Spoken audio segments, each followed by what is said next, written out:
చూద్దాం. జిల్లా స్థాయిలో ఎవరికి చెప్పినా మా బాధ అరణ్య రోదన అవుతుంది, దున్నపోతు మీద నీళ్లు పడ్డట్టు అవుతున్నాయని అప్పుడు ఉన్నటువంటి తెలంగాణ రాష్ట్ర ఎన్నికల కమిషనర్ గౌరవనీయులు వికాస్ రాజు గారికి 15 ఏప్రిల్ 2024 రోజు ఇదే ఆఫీస్కి వచ్చి 15 ఏప్రిల్ 2024 రోజు తెలంగాణ ఎన్నికల అధికారి అప్పటి వికాస్ రాజు సార్కి మళ్ళీ సేమ్ దరఖాస్తునిచ్చి దాదాపు 700 పైచీలకు దొంగ ఓట్లు ఒక చిన్న పల్లెటూరులో ఆడైనా సార్ దీని మీద యాక్షన్ తీసుకోమని చెప్పినాం. ఇటు నుంచి దరఖాస్తులు అడిపోతున్నాయి, నో రెస్పాన్స్. అయితే ఇక్కడ మిత్రులందరూ కూడా గమనించాలి, రాష్ట్ర ప్రభుత్వం కూడా గమనించాలి.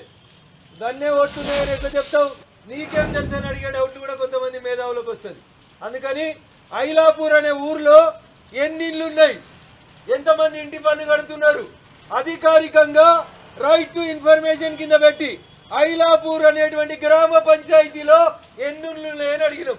1-1 తోటి మొదలైతే 3-8 వరకు ఇండ్లు ఉన్నాయి. ఈ ఇండ్ల సంఖ్య ఇదని చెప్పి గరిపట్టి హౌస్ ట్యాక్స్ కట్టేటువంటి ఇండ్ల డోర్ నెంబర్లు, ఆ ఇంటి యజమాని పేరు మొత్తం కూడా శాస్త్రీయంగా తీసుకున్నాం. ఆ ఊర్లో ఉన్న ఇంటి లాస్ట్ నెంబర్ 3-8కి పోయింది. 1-1 తోటి మొదలై 3-8 దాకా ఐలాపూర్ లోపల ఇండ్లు ఉన్నాయి. ఇది నేను చెప్తున్న సొంత కవిత్వం కాదు, ఐలాపూర్ పంచాయతీ సెక్రటరీ ఇచ్చినటువంటి ఇంటి పన్నుల రిజిస్టర్, గరిపట్టి రిజిస్టర్ అధికారికంగా సమాచార హక్కు చట్టం కింద తీసుకున్నాం. ఇప్పుడు పంచాయతీ ఏంది రఘునందన్ అడుగుతారు కావచ్చు మీరు. శ్మశానానికి డోర్ నెంబర్ ఇచ్చిర్రు, స్కూల్ కు డోర్ నెంబర్ ఇచ్చిర్రు, వాటర్ ట్యాంక్ కు డోర్ నెంబర్ ఇచ్చిర్రు, బోరింగ్ కు డోర్ నెంబర్ ఇచ్చిర్రు. కనవడ్డోళ్ళ నెల తెచ్చా దొంగ నెంబర్ల కింద యాడ్ చేసిర్రు. 950 ఓట్లు ఉండాల్సినటువంటి ఐలాపూర్ తాండాలో ఇవాళ ఓటర్ లిస్ట్ 2025 ఆన్లైన్ లో కనబడుతున్నటువంటి ఓటర్ లిస్ట్ చూస్తే పోలింగ్ స్టేషన్ నెంబర్ 126 ని మార్చేసి ఐలాపూర్ కి మొత్తం 4 పోలింగ్ స్టేషన్లు ఇచ్చారు. 126/A ఉండే నేను పార్లమెంటుకు పోటీ చేసిన రోజు.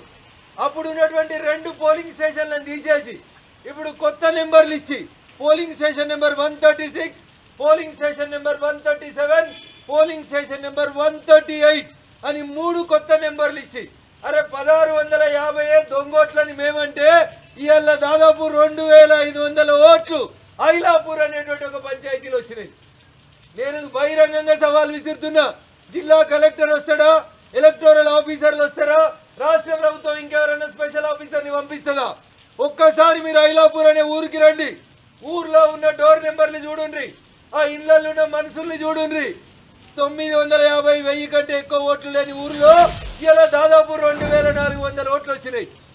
ఇగో ఇందుకనే భారత ప్రభుత్వం ఓటర్ లిస్ట్ ని మళ్ళీ వెరిఫై చేసి రివిజన్ చేయాలని డిమాండ్ చేస్తుంది.